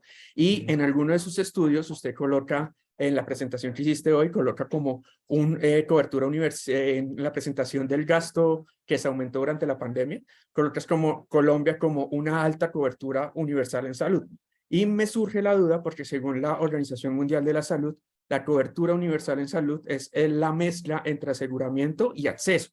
Y entonces nosotros tal vez no tenemos discusión o no tenemos un mayor debate sobre la cobertura en Colombia en el tema de aseguramiento es alto, pero en los estudios propios de la OMS y también en estudios otros de Lancet sobre que miden acceso efectivo a la salud, pues no tenemos un acceso mayor al 80%, que si bien comparado con la región tiene una cobertura universal relativamente pues normal, o sea, estable, no hay una cobertura así como grande. Entonces me surge la duda en el sentido de que si estamos hablando solo de CUS en aseguramiento, es decir, cobertura universal en aseguramiento, o si estamos hablando del concepto de CUS como lo dice la OMS. Le agradezco mucho la presentación. Estudié con sus diapositivas cuando hice la maestría en salud pública sobre economía de salud y en verdad un gusto conocerle. Muchas gracias, Sebastián. Muchas gracias. Adelante, yo voy tomando notas si hay más inquietudes o preguntas y mientras voy buscando acá algo que quiero para responder la inquietud de Sebastián. Si alguien se anima a preguntar o comentar. En YouTube. El doctor Yuri Restrepo pregunta, buenas noches, profesor Jairo Humberto. Si es verdad que el gasto de bolsillo es tan bajo como lo reportan, ¿qué probabilidad existe de que esté francamente subvalorado y que este sea sustancialmente más alto? Muy bien. Saludos, Yuri. Si es el Yuri que conozco. Jaime Rendón, veo que va a hablar. Bueno, buenas noches. Saludos, Jairo. Jaime, ¿cómo estás? Verte y oírte.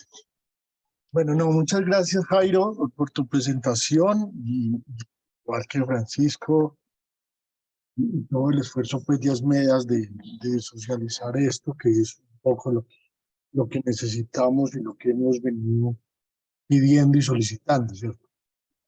Entonces, pero yo sí quiero como hacer como dos cosas. Primero, una aclaración y lo segundo es un comentario. La aclaración es que yo creo que se ha hecho carrera, o se está haciendo carrera en el país, primero como que esto no se conocía, que esto era una cosa así inhóspita y que apenas estamos conociendo qué es lo que se pretendía. Y yo creo que eso no es cierto, ¿no? Desde el año 2001, incluso desde mucho antes, pero voy a poner el hito como en el año 2001, se preparó una cosa que se llamó la Cumbre Social de la Salud, en donde de manera virtual y presencial estuvieron alrededor de unas 1.400 personas y fueron 21 organizaciones las que estuvieron organizando todo el tema de la cumbre. La cumbre terminó además con una reunión de los que hasta entonces estaban siendo candidatos presidenciales. En esa reunión, incluso lo que esperábamos era era que los candidatos no solamente conocieran como todas las discusiones que se habían generado en las distintas mesas de trabajo, que durante 2 días fue la reunión, donde una invitación amplia a muchos sectores sociales, porque, o sea, cuando en noviembre del 2021 nos encontramos en esa cumbre, se habían hecho eventos regionales y discusiones, eventos así como este, preparando precisamente la cumbre. Entonces, de allí pues se derivó un documento, como lo digo, la cumbre termina con un foro de los candidatos presidenciales, en donde se les da a conocer las conclusiones, ese decálogo del que tú hablabas ahora, y desde allí ha seguido discutiéndose, o sea, no ha parado la discusión, y en ese momento fue el hoy presidente Petro y en aquel momento candidato presidencial, pues dijo que él asumía, si fuera presidente, que él asumía ese documento como la base fundamental de la reforma que hoy se hizo. ¿Qué es lo que se conoce hoy? ¿Qué es lo que se conoció la semana pasada? Pues un articulado que lo que hace es poner en términos técnicos lo que hay en ese momento y en las discusiones que han venido generando, que no son pocas. Yo sí quería hacer esa aclaración porque ha hecho carrera por parte de algunos entes y quiero pues que en una presentación tan seria como la tuya, pues haya una manifestación de esas, porque no obedece a lo que ha sucedido en los últimos años en este país, porque lo digo, marco el hito del 2021, en noviembre del 2021, pero no es, cuando se llega allí, se llega con un trabajo muy amplio de muchas instituciones, y tanto de la academia como de gremios médicos, como de las centrales obreras, como de sindicatos, como de sociedad civil, en fin. Eso era como lo primero, como algo que quería aclarar. Y lo segundo es una preocupación, Jairo, mía, pero no sé, tú lo hablas, pero parte de las discusiones que había y que el sistema tenía cuando Gaviria era ministro de Salud. Obviamente uno después de 6 años de ser ministro de Salud tiene que vender lo que hizo. Entonces, pero durante todo ese tiempo, Gaviria defendió precisamente que el sistema era válido a pesar de las demostraciones que se le hacían y muchas evidencias que hubo de que el sistema no funcionaba necesariamente por todas las cosas que han comentado. Pero lo que él decía era una cosa con la que tú terminaste, y es: se necesitan instituciones muy fuertes. Y se necesitan instituciones patrimonialmente muy fuertes para hacerse cargo del sistema. Entonces, claro, eso implica un oligopolio, que uno pensaría, hay una discusión en economía y dice, ¿cuántos oferentes se necesitan para hacer libre mercado? ¿Cierto? Eso es una discusión brava en economía, porque uno puede decir hasta dónde 5 o 6 hacen libre mercado. Entonces, claro, si yo defiendo el monopolio, entonces, perdón, el oligopolio, y tiendo a que sean unas instituciones muy fuertes y que sea, digamos, que sea una competencia oligopolística, no hay ningún problema. En realidad no tienen la fortaleza para poder hacer eso y se terminan concentrando en unas ciudades, y lo que un viejo profesor tuyo, Ronnie Madoff, decía, pues claro, en las grandes ciudades todo el mundo va a querer tener las grandes empresas, pero en los pequeños poblados, en la ruralidad, no vamos a tener nada. Entonces, es en la ruralidad donde el Estado tiene que llegar a asumir esas cosas, porque obviamente, y lo decía la ministra en estos días, la Sura, por ejemplo, en Antioquia, que tiene, o en Colombia, que tiene 5.500.000 usuarios, ya manifestó que no tiene capacidad de recibir más usuarios. Entonces, ¿hasta dónde ese incentivo del oligopolio, ¿cierto?, o esa competencia oligopolística, pues es la solución que necesita el sistema? Gracias, Jaime. Muchas gracias, Jaime. Veo que tienen levantada la mano por Sergio García y José René.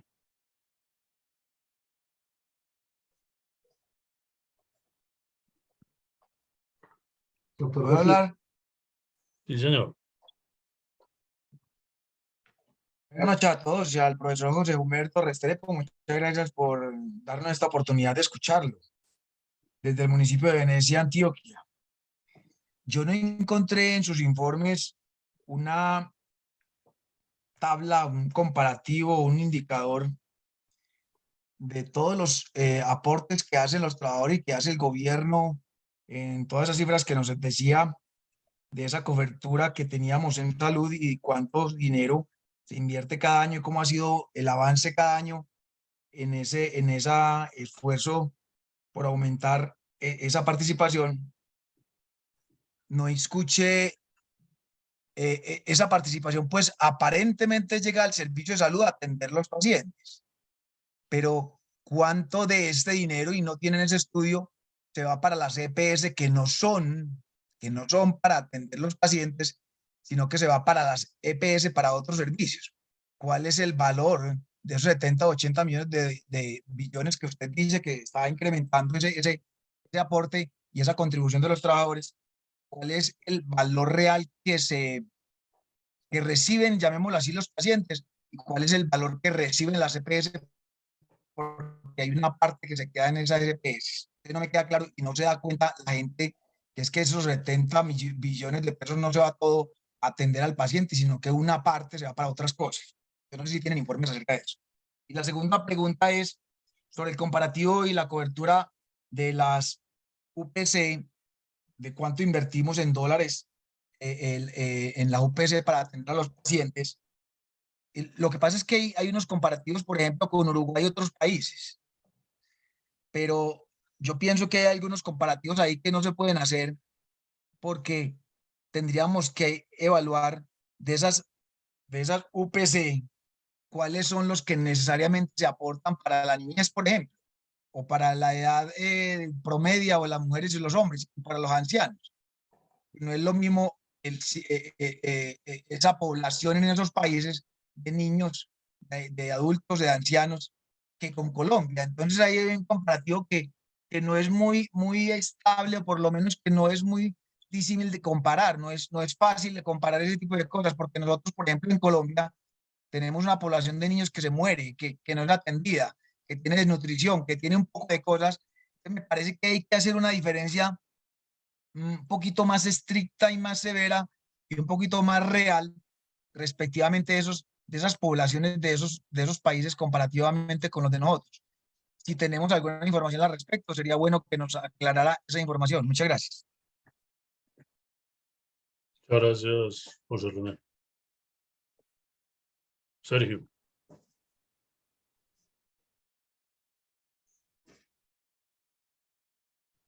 No, no escuchamos a Sergio.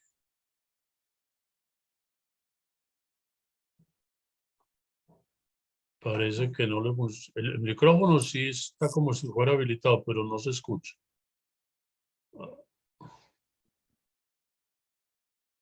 No, no escucho. Doctor, mientras tanto leemos algo en el YouTube, ¿sí? Javier Adelante. Ibarra dice, ¿hay algún cálculo sobre el costo de la gestión del riesgo en el país? ¿Podrían asumir esta función los entes territoriales? Mercadeo Metrosalud pregunta, profesor Jairo, ¿considera usted que la reforma propuesta perpetúa la sentencia que los profes de Harvard dictaminaron, comillas, confundieron los colombianos el aseguramiento con la intermediación? Y Luis Antonio Daza Castillo dice, excelente presentación, doctor Jairo Humberto. Cifras y evidencias fundamentan cualquier política social, pero a la salud le basta con su retórica de medicina socializada. Es un comentario. Listo, por este lado no hay más. Sergio, ¿funcionará? No. Yo voy hablando tranquilo y si se toma el El volumen. doctor García se quiere desconectar un momentico y volver a ingresar a ver si Eso, de pronto. funciona, doctor Sergio García. De pronto eso. Muy bien, yo voy comentando entonces los distintos aspectos. Entonces, Sebastián, espero que todavía siga por ahí. Si entendí bien. Bueno, el primer punto. Muy bien, el segundo porque lo tengo en pantalla. Efectivamente, tenemos dos situaciones. El concepto de cobertura universal, tal cual lo plantea la OMS, en el cual hay que evolucionar, efectivamente, porque la idea es avanzar hacia el acceso efectivo y por eso esta propuesta, publicada por Lozano y otro grupo de investigadores en 2020, que examinan el acceso efectivo a una serie de programas. Se me olvida cuántos son, poco más de 20 programas, no sé si 30. Ciertamente, Sebastián, Colombia aparece desde 0 a 100, donde 100 sería cobertura plena, aparece en un nivel de 74 con esta característica. Es el tercero o el cuarto de América Latina, ya miramos el orden, y en el mundo aparecería, como sucede con muchas mediciones, en un nivel medio alto. Y si observamos acá, ese 74 ubica a Colombia en el séptimo, ¿cierto? O sea, Colombia está en el 70% superior. Y a nivel de América Latina, está superado por Costa Rica, Perú, Chile, que empatado pues con Chile. Entonces, ciertamente, falta, y esto es lo importante de esta propuesta, pero en el América Latina aparece bien posicionado. ¿Qué pueden mirar de ese indicador? ¿En qué cosas sale muy mal Colombia? Tratamiento de la leucemia linfoide aguda, tiene una cobertura efectiva apenas del 30%. En atención prenatal, posparto y postnatal para madres, prenatal, periparto y postnatal de los recién nacidos, y tratamiento de enfermedad renal crónica. Esto seguramente es objeto pues, de revisión de discusión. Lo que sí se resalta, insisto, es que Colombia se destaca por donde examinemos distintas mediciones a ese nivel. En primer lugar, entonces, Sebastián, a propósito de la pregunta sobre el rol de las EPS, les recomiendo, aquí les voy a mandar por el chat, este observatorio, donde precisamente respondimos esa pregunta y la respondimos comparando la situación y el esquema o el diseño más bien de varios países. Seleccionamos un grupo de países que tienen agencias similares a la colombiana. Es el caso de Alemania, cuna de la seguridad social, de Holanda, que decía inspiró mucho el caso colombiano, de Israel, que aquí empata un poco con uno de los puntos de Jaime Rendón. Israel es un caso bien particular, Jaime. Es un sistema bastante idéntico, bastante similar, por no decir idéntico al colombiano. Por cierto, con una ley muy contemporánea de 1995. Una pequeña diferencia, Jaime, es que Israel, por supuesto, guardadas las proporciones del país que significa, con algo más de 10 o cerca de 10 millones de personas, y un territorio más pequeño, muy pequeño, desde la ley Israel acogió la idea que solo habrá 4 cajas. Solo hay 4. Y sin fin de lucro. Es una decisión de política clara que ciertamente Colombia no la tomó. En la comparación que yo hago, si hago esa revisión crítica. ¿Qué dijo Colombia? Un poco siguiendo tu planteamiento, Jaime, que yo nunca lo he compartido desde que comencé a estudiar esto. Colombia de alguna manera le apostó con Juan Luis Londoño a la idea de que hubiese tanta EPS como el mercado resistiera. Y el mercado, por selección natural, pues nos trajo donde estamos. Llegamos a tener 250 EPS del régimen subsidiado, donde se perdieron recursos. Bueno, hubo 1000 problemas que ciertamente hoy aún los estamos pagando. Israel, reitero, desde la ley se adoptó esa decisión, solo era 4. Ahí hay un ajuste entonces, Jaime, a mi juicio, de la mano con lo que decía Alejandro Gaviria, y para mí toma mucha fuerza. Y el proyecto de ley lo trae con esa ambigüedad de que no está claro si siguen las EPS o no. La lectura que uno hace es que no, solo que no se dice de manera expresa. Es la territorialización de las EPS. O sea, lo que faltó en Colombia, y se puede hacer, es buscar aplicar la ley de los grandes números en cada territorio. Si estoy en Medellín, si estoy en Bogotá, si estoy en un municipio pequeño, del Chocó, de La Guajira, donde sea, aplico una posible, la ley de los grandes números con alguna fórmula técnica que me permita decir cuál es el tamaño adecuado de la EPS para garantizar allí el manejo de los riesgos. Supongamos que la fórmula me da que en una ciudad como Medellín, la EPS más pequeña debe tener 500.000 personas afiliadas. La de Bogotá tal vez 1 millón o más. ¿Eso va atado a qué? A la accesibilidad, que esa EPS, manejando grandes números en el territorio, garantice accesibilidad, y ahí es donde tienen que estar los organismos de control vigilando que ellos se cumplan. El otro grupo, Sebastián, si se quiere control, es los países donde no existe la agencia y hay una relación directa del fondo público con la red. Es el caso, entonces, especialmente del Reino Unido, de España y de Uruguay, como casos bien interesantes que se pueden examinar. Una de las ideas, obviamente son ejercicios muy preliminares que se pueden profundizar, es mirar si hay alguna diferencia según el tipo de país, de sistema que se tiene con los resultados en salud, con el gasto.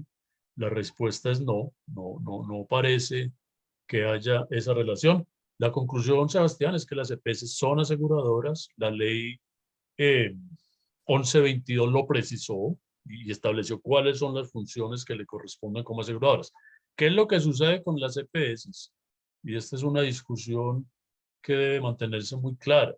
Es que Colombia adoptó un seguro público y delegó su gestión bajo la lógica de aseguramiento de la aseguradora en una agencia, que puede ser pública, como lo fue el Seguro Social, como lo fue Caprecón, como pudieron reconocer que no era EPS, semipública si queremos, que puede ser privada con fin de lucro, como lo es Sanitas, como lo es Sura, que puede ser privada sin fin de lucro, como ha habido unas solidarias. De hecho, uno observa que no importa cuál es la razón social, hemos tenido EPS con fin de lucro exitosas, que han hecho un buen trabajo, EPS del sector público que han fracasado, EPS del sector solidario que han fracasado. Es un poco para mirar de manera desprevenida o más objetiva la categoría de EPS, qué es lo que significa, que no necesariamente está atada a un tema de capital financiero, que ha habido agentes públicos buscando desarrollar el modelo y no ha funcionado. Entonces, Sebastián, le recomiendo esto. Uno, el planteamiento inicial de Jaime Rendón. Espero no perder seriedad, Jaime. Quiero sostener, porque la evidencia la tengo. Una cosa es todo el trabajo que hayan hecho organizaciones sociales durante años o décadas. Por supuesto que lo conozco. Ahí está documentado. Pero otra cosa muy distinta es la que yo sigo reclamando como académico y como ciudadano, que el gobierno, por transparencia, el gobierno no son las organizaciones sociales, es el gobierno que se posesionó el 7 de agosto, dar a conocer cuál era su propuesta de reforma en un documento que debe hablar por sí solo. Incluso Jaime, es mi lectura hasta ahora, de tener tanta preparación durante estos 6 meses, pues se hubiera presentado un proyecto muy bien elaborado. Y la reacción que tenemos, que nos lo hemos mirado, es que el proyecto no es claro.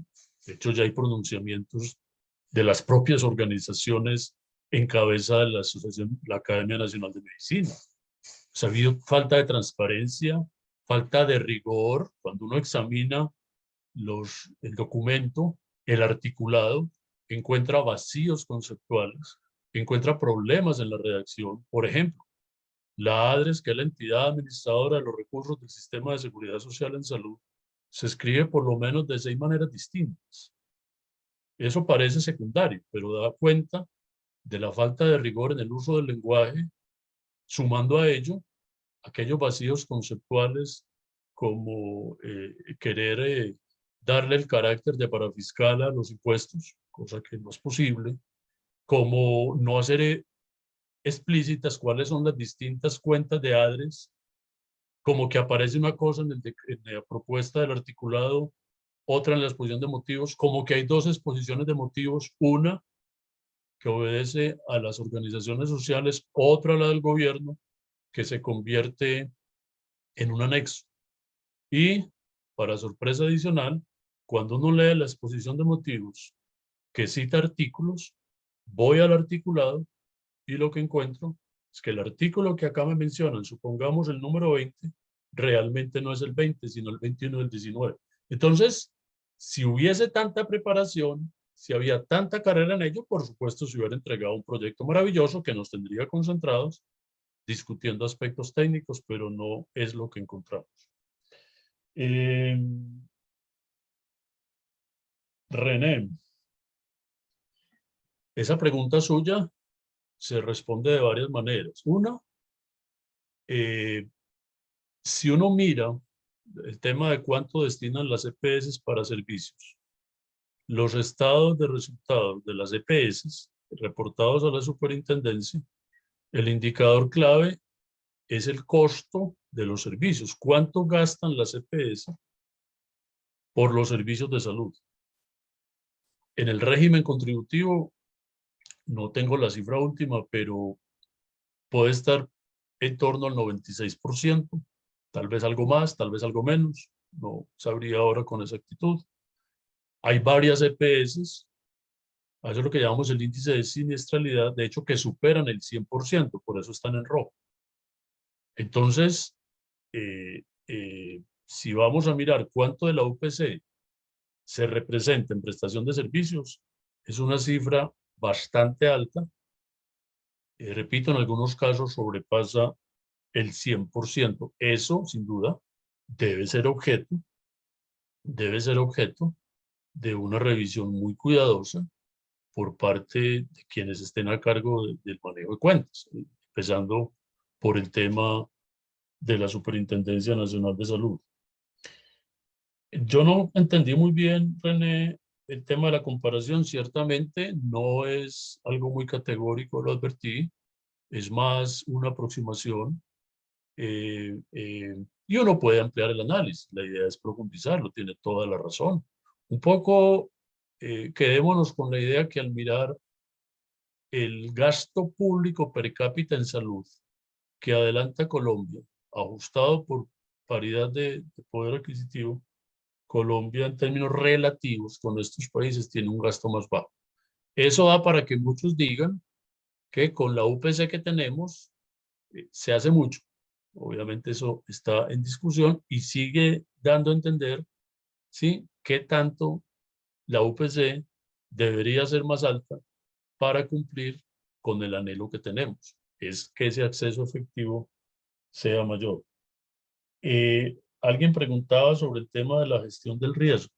¿Cuánto cuesta? No, yo no tendría ese dato.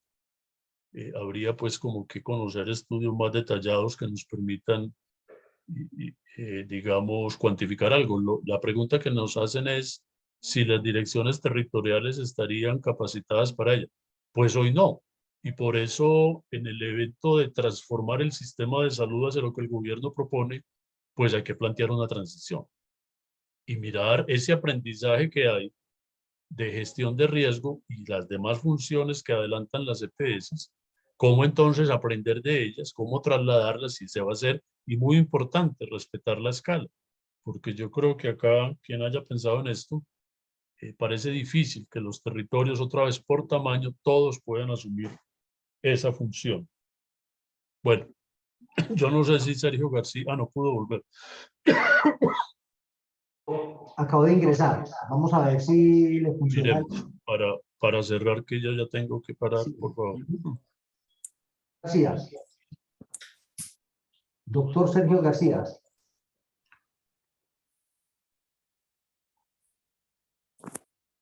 Bueno, mientras se conecta el doctor García, yo tengo una pregunta para el doctor Jairo Humberto. Doctor Jairo Humberto, es evidente la crisis financiera del sistema, la crisis estructural. Hay dificultades financieras en las aseguradoras. Esas dificultades se trasladan a los prestadores de servicios de salud, se reflejan en el desabastecimiento y en los atrasos en los pagos de nómina en general de todos los prestadores de servicios de salud, en especial en la red pública hospitalaria.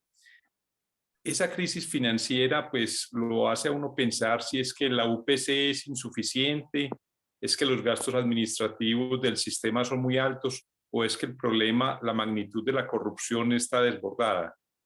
Esa es mi primera pregunta. Mi segunda pregunta tiene que ver con el proyecto de reforma estructural al sistema de salud que plantea la eliminación de la afiliación.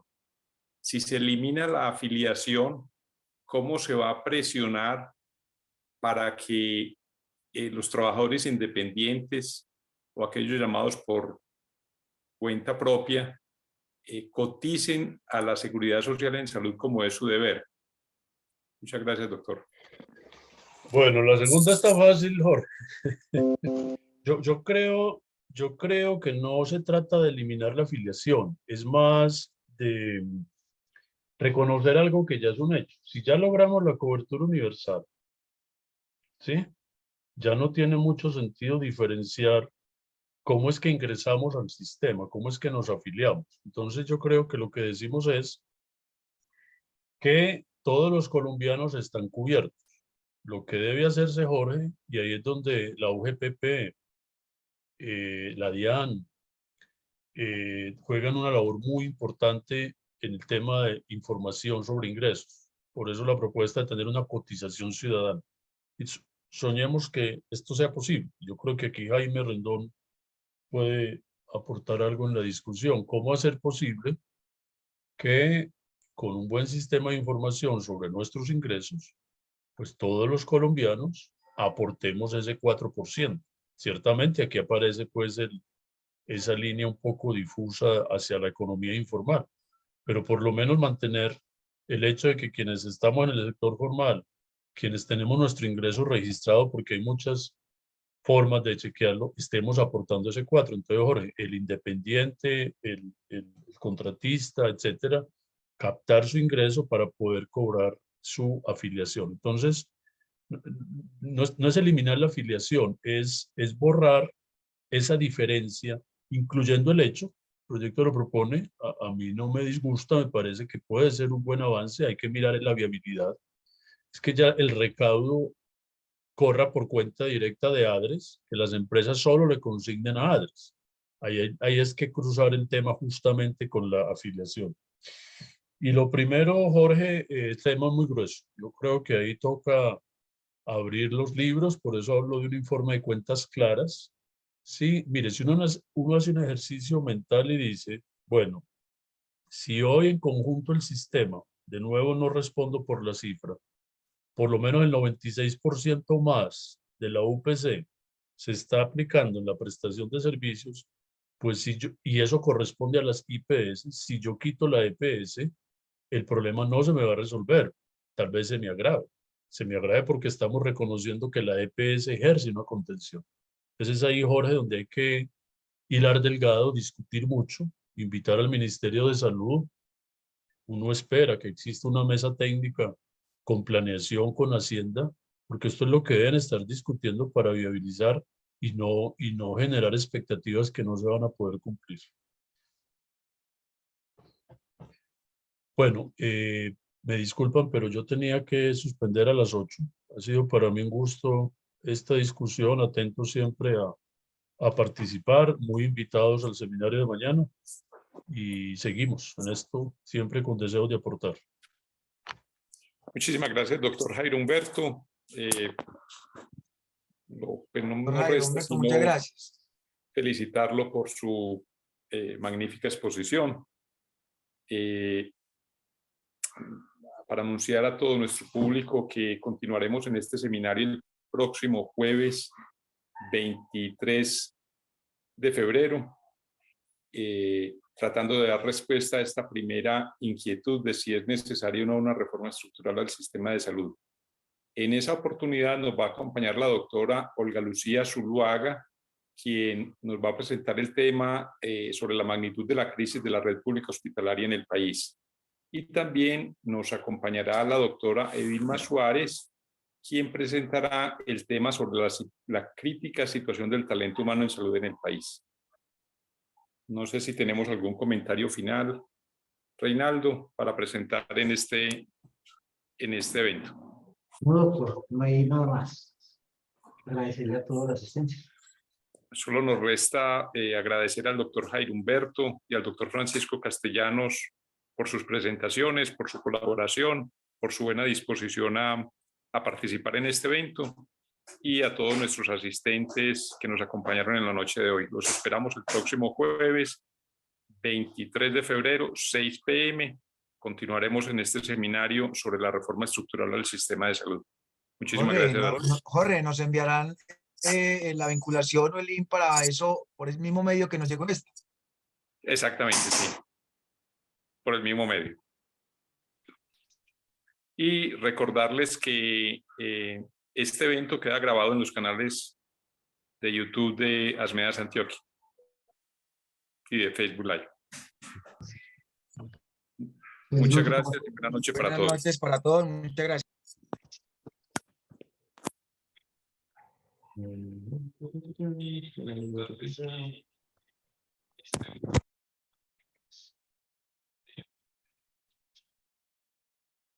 Voy a parar la grabación.